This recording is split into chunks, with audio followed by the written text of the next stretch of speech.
మధ్య కాలంలో కొత్త రాగం ఎత్తుకున్నావు. ఇంకొక రాజకీయ బ్రోకర్ ఎవరు? నేతకాని వెంకటేష్ ఎంపీ. అయా వెంకటేష్, అసలు నీకు బుద్ధి ఉందా? సన్నాసి, 5 సంవత్సరాలు నువ్వు ఎంపీగా ఉన్నావు కదా. నువ్వు 5 సంవత్సరాలు ఎంపీగా ఉన్నావు, టీఆర్ఎస్ లో ఉన్నావు, కేసీఆర్కి అత్యంత అనుసంధానంగా ఉన్నావు కదా. మరి ఏం పొడిచినావు నువ్వు చెప్పు? ఏం పొడిచినావు నేతకాని వాళ్ళకు? ఏం సాధించినావు నేతకాని వాళ్ళ గురించి? ఎన్నడమైనావు? ఎన్నడన్నా నేతకాని వాళ్ళ గురించి నువ్వు పార్లమెంట్ లో ప్రశ్నించినవా? ఎన్నడన్నా నేతకాని వాళ్ళ గురించి, నేతకాని వాళ్ళు పోరాడుతున్నటువంటి నేతకాని వాళ్ళ కష్టాల మీద మరి వాళ్ళ గురించి ఎప్పుడన్నా మాట్లాడినవా? 5 సంవత్సరాలు సుఖభోగాలను అనుభవించినావు కదా ఢిల్లీలా. ఇవాళ గుర్తుకొచ్చిందా నీకు?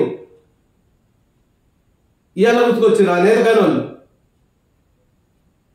ఒక రాజకీయ బ్రోకర్, ఒక రాజకీయంగా వివేక్ని ఎదుర్కోలేక, నాకు మళ్ళీ భవిష్యత్తులో నేను ఎంపీ అయితేనో మరి ఎమ్మెల్యే కాకుండా పోతానో, వీళ్ళు ఎదిగిపోతున్నారు తండ్రి కొడుకు తాత అని. ఎస్, అది ప్రజల తీర్పు. మాలలు ఇస్తానో, మాదిగోళ్ళు ఇస్తానో, నేతకాలు ఇస్తేనే గెలవరే. అన్ని జాతుల వాళ్ళు ఓట్లు వేస్తేనే ఎంపీగానో ఎమ్మెల్యేగానో గెలుస్తాడు. కానీ ఎంపీ వివేక్ మీద ఉన్నటువంటి వ్యక్తిగతమైనటువంటి కక్ష పెట్టుకొని ఇలా శత్రువుకు శత్రువు మిత్రువు అనే ఒక సామెత ఉంది. ఎస్, మందకృష్ణకి శత్రువు కూడా వివేకు, నేతకాని వెంకటేశ్వర శత్రువు కూడా వివేకు కదా. మీరిద్దరు కలిసి దొందు అన్నట్టుగా ఇక ఏం చేయాలి? బదనాం చేయాలి, బట్ట కలిసి మీద వివేక్. అరే వివేక్ కు ఎస్సీ కమిషన్ కు ఏం సంబంధం? బుద్ధి ఉందా వెంకటేష్? 5 సంవత్సరాలు పార్లమెంట్ లో ఉన్నావు కదా, వివిధ చట్టాలను చూసినావు కదా.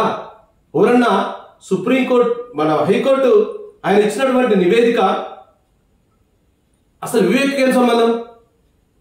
ఏ కులాలను చేర్చాలనేటటువంటిది కమిషన్ చూసుకుంటది, ప్రభుత్వం చూసుకుంటది. ప్రభుత్వంలో మంత్రి అవివేకమేనా? బుద్ధిందా నీకేమైనా? ఇది పద్ధతి కాదు. నీ పద్ధతి మార్చుకో. నువ్వు ఆయన మీద వ్యక్తిగత ఖచ్చితంగా తీసుకొచ్చి నేతకాని కులానికి రుద్దకు. నేతకాని కులాలు కూడా సోదరుడు మొన్న మీటింగ్ పెట్టిరు. ఎస్, ఇలా వివేక్ వెంకటస్వామి బాజాప్తా చట్టసభలలో నేతకానీలకు కార్పొరేషన్ ఇవ్వాలి అని అడిగిండు. ఏడబైనావు నువ్వు 5 సంవత్సరాలు. మరి ఎన్నడైనా నేతకానుల గురించి అడగలేదే. హులియదాసర్లు ఎక్కడ పోయారు? హులియదాసర్లు ఎస్, మొదటి నుంచి కూడా ఈ కమ్యూనిటీలోనే ఉన్నారు. అసలు నీకు తెలుసా? అసలు హైకోర్టు ఏం చెప్పింది? అసలు లెక్క ప్రకారం ఓపెన్ గా మాట్లాడాలంటే ఈ యొక్క రాష్ట్ర చట్టం చేసినటువంటి వర్గీకరణ చట్టం ఏదైతే ఉందో అది నిలబడదు. ఖచ్చితంగా 3 నెలల ముచ్చటే. ఇది 3 నెలల ముచ్చటే. బాజాప్తా వర్గీకరణ, సామాజిక వర్గీకరణ అనేటటువంటి సిద్ధాంతంలో మొట్టమొదలు హైకోర్టు ఏం చెప్పిందో తెలుసా మీకు? జనాభా ప్రాతిపదికన వర్గీకరణ జరగదు. ఇంపీరియల్ డేటా ఆధారంగా జస్టిస్ చంద్రచూడ్ గారు చేసినటువంటి వాళ్ళ యొక్క 7 సభ్యుల ధర్మాసనం చాలా స్పష్టంగా చెప్పింది. ఇప్పటి వరకు ఎవరైతే రిజర్వేషన్ ఫలాలను కానీ విద్య, ఉద్యోగ, రాజకీయ, ఆర్థిక ఫలాలు అనుభవించలేదో ఆ కులాలను ముందు వరుసలో పెట్టండి అని చెప్పింది. మరి పెట్టిందా? 57 కులాలు ఇప్పటి వరకు పెట్టలే. మరి ఇవాళ 57 కులాలను ముందు వరుసలో పెట్టాలిగా. బిగా 57 కులాలను పెట్టి, బిలో సిలో మాదిగలు పెట్టి కొంచెం అత్యధికంగా లబ్ధి పొందినటువంటి డీలే పెట్టాలి కదా. అట్లా జరిగిందా? అట్లా జరగలే. మరి వాళ్ళ కమిషన్ ఏ నిర్ణయాలు తీసుకున్నారో అది సామాజికంగా, సాంస్కృతికంగా మరి ఉన్నటువంటి అనుబంధాలకు అనుగుణంగా మాత్రమే వాళ్ళని ఆ గ్రూపులలో చేర్చడం జరిగింది. ఆ విధంగా ఏబిసి అంటే 1, 2, 3 అనేటటువంటి గ్రూపులు చేర్చడం జరిగింది. అందులో వివేకస్తం ఉందంటే అది ఎంతవరకు బట్ ఎంతవరకు అది సమంజసం అలా కృష్ణన్న? ఎస్, మరి అలాంటి 18 కులాలు ఉన్నాయి కదా. ఈ నేతకనులు దొబ్బు తిందామని చూస్తున్నారు, మాలలు ఒలిదాసులు దొబ్బు తిందామని తింటున్నారు అని మాట్లాడుతున్నావు. నీ 18 కులాలు ఉన్నాయి. బ్యాగరి, మస్తి, మాతంగి ఇవన్నీ నీ 18 కులాలు ఉన్నాయి కదా. మరి వాళ్ళు నీ మాదిగలతో పోటీ పడగలుగుతారా? ఎందుకన్నా అంత స్వార్థం?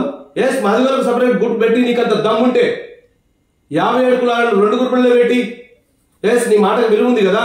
నీ మాటకు రవీంద్ర రెడ్డి భయపడతాడు కదా. నిజంగా నువ్వు ఇలా కొత్త రాగం ఎత్తుకున్నావు. ఇక మళ్ళీ ఏముంది? ఇక ఉన్నారు ఏదో మళ్ళీ ఈయన వేసుకున్నావు, విఠల్ వేసుకున్నావు, తర్వాత పృథ్వీరాజన్ వేసుకున్నావు, మా పాత మాదిగోళ్ళు ఇవ్వలేరు. ఆ గుంపంతా ఎడిపోయింది. నిన్న మొన్నదాకా నీ వెన్నంటి ఉండి నీ వెన్ను తట్టి నీ ప్రెస్ క్లబ్ లో ఉన్నటువంటి వాళ్ళు ఇలా రేవంత్ రెడ్డి గారి దగ్గరికి ఎందుకు తీసుకోపోలేకపోయినావు నువ్వు ఇలా?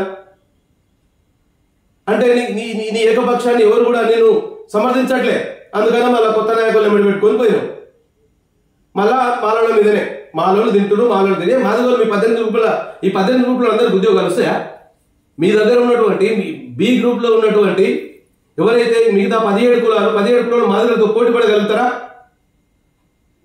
మరి ఎట్లా ఉంచున్నావు నువ్వు? వాళ్ళకి ఎట్లా న్యాయం చేయగలుగుతావు? అందుకనే నీకు నిజంగా దమ్ము, ధైర్యం, నీతి, నిజాయితీ ఉంటే కృష్ణన్న ఎస్ మేము కూడా స్వాగతిస్తాం. ఆ 57 కులాలను 57 కులాలను ముందు వరుసలో పెట్టండి. సీల నువ్వు ఉంటావా, సీల మాలను ఉంచుతావా, డీల మాలను ఉంచుతావా, అది కూడా నువ్వే తీసుకో. ఆ నిర్ణయం కూడా నువ్వే తీసుకో.